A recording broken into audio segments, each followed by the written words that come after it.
الحمدللہ رب العالمین والصلاة والسلام علی سیدنا محمد وآلہ واصحابہ اجمعین، اما بعد۔ قربانی کے سلسلے میں کل گوشت کے احکام بتلائے گئے تھے، اس میں ایک اہم بات رہ گئی ہے کہ قربانی کی کھال جو جانور ہے اس کا چمڑا، اس کی کھال کو کس طرح استعمال کرنا ہے، اس کے احکامات کیا کیا ہیں، اس میں کیا کیا حرام چیزیں ہیں، کیا ناجائز ہیں اور کیا افضل ہے، بہتر ہے، اس کو بھی ہم سمجھنا ہے۔ سب سے پہلی بات یہ کہ قربانی کا چمڑا، قربانی کی کھال، وہ بھی قربانی کے گوشت ہی کی طرح ہے، اس کا حکم بھی اس کا حکم ہے، لیکن تھوڑا سا فرق ہے، دونوں میں تھوڑا سا فرق ہے، اس کو ذہن نشین کرنا ہے۔ پہلی بات یہ کہ قربانی کے کھال کو خود ہم ہی استعمال کر سکتے ہیں، جیسے گوشت کو ہم استعمال کرتے ہیں تو اسی طرح قربانی کی کھال، چمڑے کو بھی ہم استعمال کر سکتے ہیں، یا کسی فقیر کو دینا چاہیے، کسی فقیر کو صدقہ کر دینا چاہیے۔ اب یہ دو صورتیں نہیں ہیں، تو آج کل کیا ہوتا ہے، جہاں چمڑے کا بیپار ہوتا ہے، جہاں چمڑے کے تاجر ہوتے ہیں اور ان لوگوں کے حوالے کر دیتے ہیں اور اس کے بدلے میں اس کی قیمت لیتے ہیں۔ جب ہم قیمت لیتے ہیں تو اس صورت میں سمجھنا چاہیے جو قیمت لیتے ہیں وہ ہم ہرگز استعمال نہیں کرنا چاہیے۔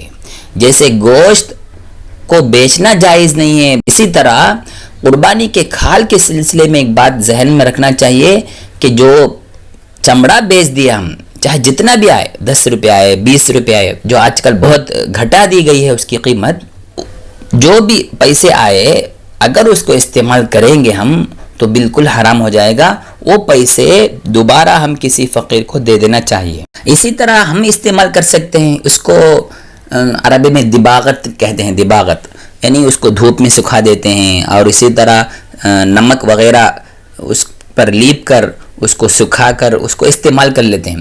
یہ فیکٹری وغیرہ میں کرتے ہیں، اگر ہم خود کر سکتے ہیں تو کر بھی سکتے ہیں، اس کو استعمال میں لا سکتے ہیں، لیکن اس کو استعمال کرنے کی جب ہمیں طاقت نہیں ہے، کر نہیں سکتے، تو بیچ کر اس کی قیمت کو صدقہ کر دینا چاہیے فقیر کو۔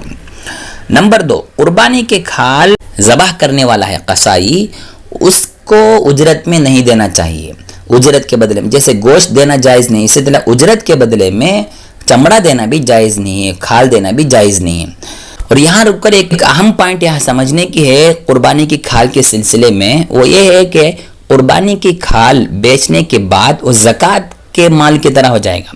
زکوٰۃ کا مال ہم خود استعمال نہیں کر سکتے ہیں یا مالدار کو دینا بھی جائز نہیں ہے۔ حکم کیا ہے، کسی کو مالک بنانا ہے، قربانی کی کھال کی جو قیمت ہے وہ کسی کے حوالے کرنا ہے، کسی کو مالک بنانا ہے۔ مالک کا مطلب اس کے ہاتھ میں دے، کسی ایک کے ہاتھ میں دے کر تم اپنے خرچ میں استعمال کرو، یہ کہہ دینا ہے۔ یعنی وہ شخص بھی فقیر رہنا چاہیے، مالدار نہیں ہونا چاہیے، یہ سب خیال میں رکھنا چاہیے۔ آج کل یہ سوال پیدا نہیں ہوتا کیونکہ چمڑے کی قیمت جو ہے حد سے بھی زیادہ اتر چکی ہے۔ پہلے ایک وقت 800، 1000، 1500 روپے ہوتی تھی، لیکن آج اس کی قیمت بالکل گھٹ چکی ہے، جس کی وجہ سے ہمیں یہ سوال ہی پیدا نہیں ہوتا ہے۔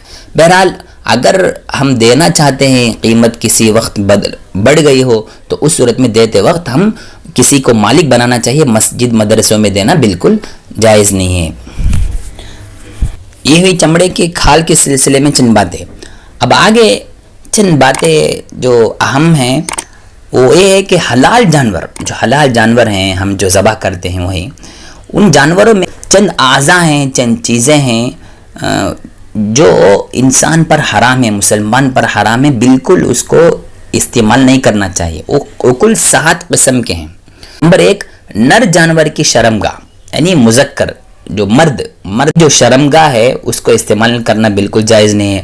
نمبر 2، اسی طرح عورت جو جانور ہے مادہ، اس کی شرمگاہ کو استعمال کرنا جائز نہیں۔ نمبر 3، مسانہ کہتے ہیں، یعنی پیشاب کی تھیلی کو کہتے ہیں۔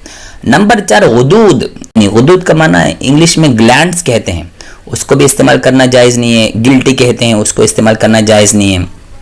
اسی طرح نمبر 5، حرام مغز، یعنی پیٹ کی ہڈی میں ایک سفید مادہ ہوتا ہے, سفید چیز ہوتی ہے, اس کو استعمال کرنا جائز نہیں ہے.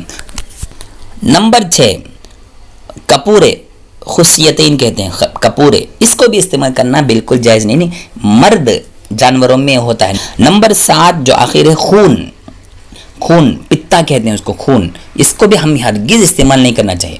بعض لوگ جنوبی علاقے میں اکثروں میں دیکھا جاتا ہے, مسلمان بھی اس میں مبتلا ہیں, مزے لے کر کھاتے ہیں, یہ بالکل جائز نہیں ہے, حرام ہے. اللہ تعالیٰ سے دعا ہے کہ اللہ تعالیٰ ہم تمام کو ان حرام چیزوں سے بچنے کی اور اسی طرح قربانی کے کھال کے سلسلے میں جو احکامات ہیں اس پر عمل کرنے کی توفیق عطا فرمائیں. آمین. السلام علیکم ورحمۃ اللہ وبرکاتہ.